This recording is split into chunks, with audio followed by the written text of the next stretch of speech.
गौतम गंभीर दिल्ली के यमुना बाजार में वाक़ हनुमान टेम्पल पहुंचे और मीडिया से बातचीत करते हुए कहा कि जो लोग मुझ पर इल्जाम लगा रहे हैं वो खुद अपनी नजरों में गिर जाएंगे।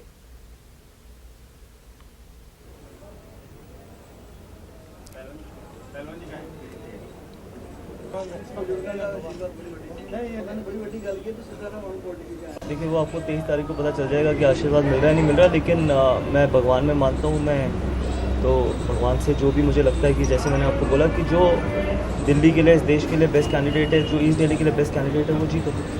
बहुत नया हो पॉलिटिक्स में, तो मुझे नहीं पता कि किस तरीके का समर्थन होता है, लेकिन जिस तरीके का जोश था, जिस तरीके से हमने सच्चाई से मेहनत करी है, वो देखने को मिली है।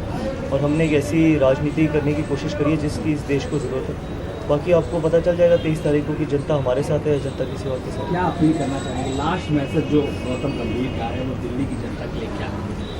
देखिए, एक ही मैसेज है कि हार जीत चलती रहती है, लेकिन अपने आप को इतना मत गिराओ कि आप अपनी नज़र में खुद ना उठ पाओ, क्योंकि इलेक्शन तो आएंगे जाएंगे, लेकिन अपने आप को कभी इतना मत गिराना कि आप खुद अपने आप से हार जाओ।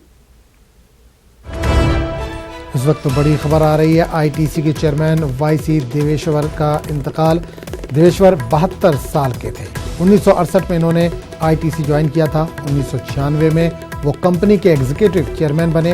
2017 तक वाईसी देवेश्वर कंपनी के चेयरमैन रहे। 2011 में इन्हें पद्म भूषण दिया गया था।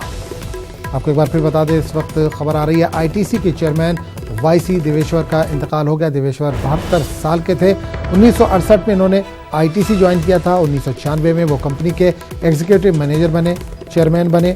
2017 तक वाईसी देवेश्वर कंपनी के चेयरमैन रहे। 2011 में इन्हें पद्म भूषण दिया।